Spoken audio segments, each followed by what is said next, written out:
So Ethan, I'm going to give you the floor right now. We can go ahead and start on offense. This should be pretty easy.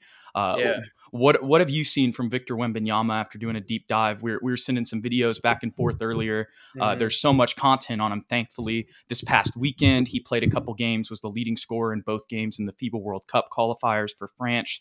Uh, what are your thoughts on Victor Wembanyama's offensive game? I mean, he has everything in his bag, right? I mean, I know his shot can tend to be streaky occasionally, but when he's been on the biggest stages against the G League Ignite and on nationally televised games, he has continued to show out. He can handle the ball with the best of them at 7'3", 7'4". He's got Kevin Durant like handles. He can pull Yep. up from the mid range. He can post up, face up. He's got hook shots. He's got fadeaways. He can spot up from three. He can shoot one-legged fadeaways from the corner. Like there's really very little as far as a hole in his Right. offensive game. The most glaring one would be his stature.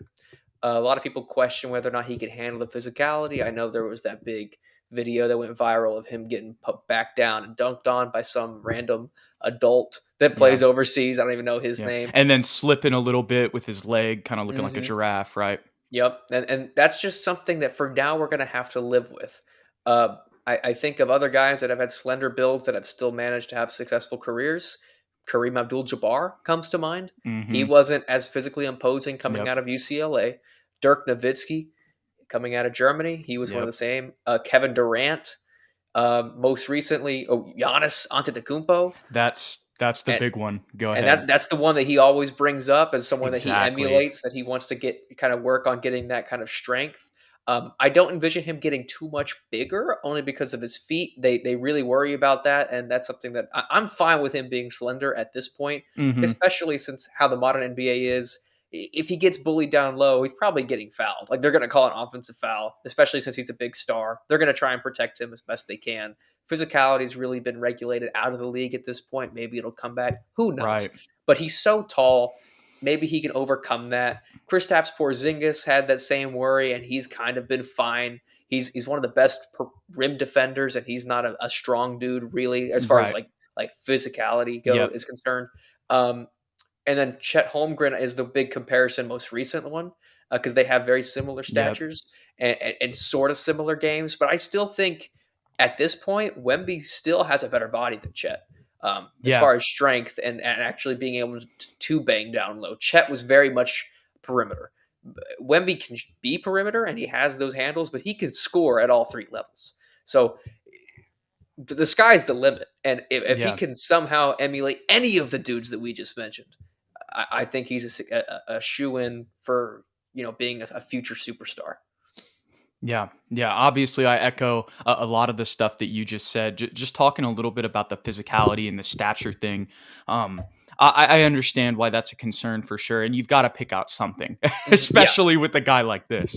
But the one thing that I guess people can think about is even if that does end up being a concern, because of his perimeter skills, like he's still going to be a super valuable player. Oh Because the yeah. thing is, it's like even if you double him on the perimeter, like that's going to leave somebody open, but sometimes he's still going to be able to shoot over everybody. Oh And when you yeah. talked about his one-legged threes, stuff like that, like his bag in the post or just even like, if he's at the elbow, wherever, like is very deep. Like his bag in general is very deep, but it's deep hmm in the post, it's deep off the dribble.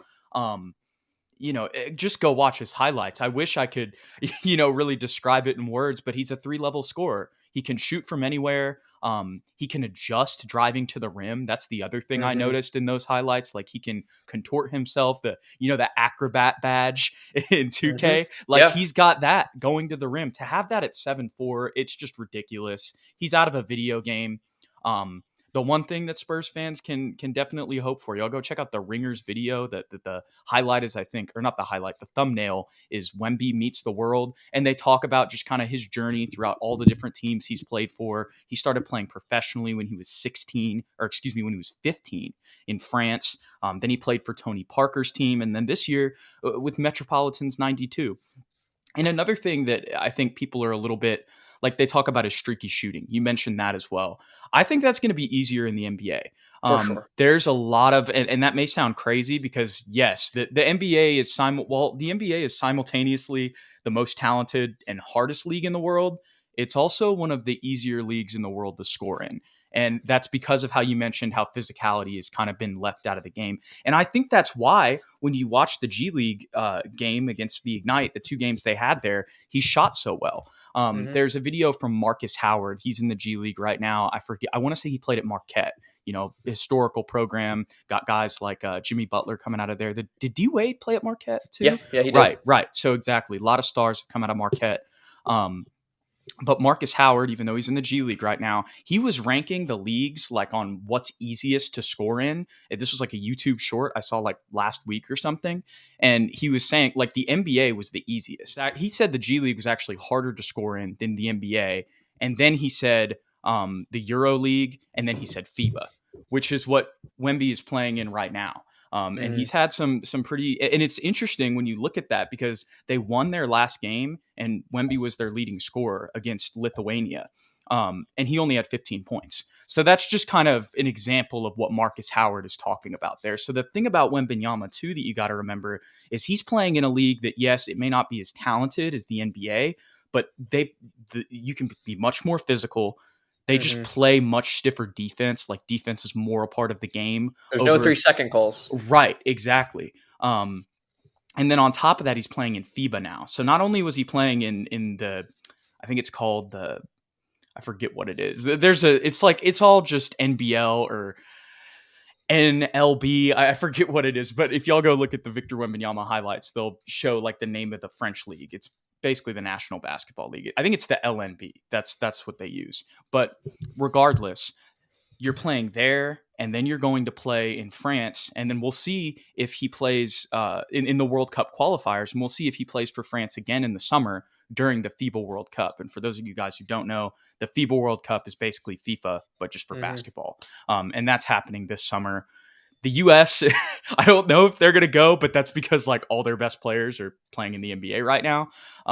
But the point is that Wembanyama has been able to still be a scorer in different types of leagues with real tough defenses to play against that play more physical than the NBA. And he's playing against grown men. Once again, one of that asterisk is it's not as much talent, but at the same, and there are more physical specimens that he'll see in the NBA that he won't see there. But that is kind of, I guess, something that is positive to keep in mind when you look at basically his only criticism. Does that make sense?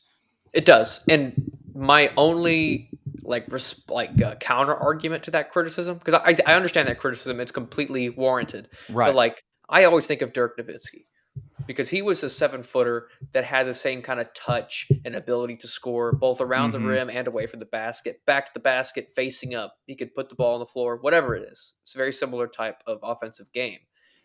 They just put him at power forward and brought in like a Tyson Chandler or a Samuel Dallenberg, right, a real physical specimen that can help him on the other end and kind of be an enforcer and allow him to do what he does best. So I think that's kind of the route that we would maybe have to go should that become a problem. But then it also could just kind of figure itself out because Rudy Gobert is another one. He came into the league and he was super skinny, rail thin, couldn't guard anybody. And now he's another French center, 3-time DPOY or something like that. And sure, he has his deficits, but as far as defense and being a physical specimen, that's not one of them. One of the things I was reminded of today, just because you brought up Rudy Gobert, was that video from like 2 years ago where they were playing one-on-one and Vic was kind of cooking him at like 17. Yep. And another thing that I forgot to touch on earlier, where you were talking about Giannis, there's literally a video where Vic's doing an interview and he's saying like, that is kind of like the next thing I want to do. I mean, I want to try to be as physical as him. Obviously, like you said, because of his feet, he can only add so much weight, to where it's safe. But he's still looking to add physicality. He's still 18. I mean, he's not fully grown into his body yet, and he's a unicorn.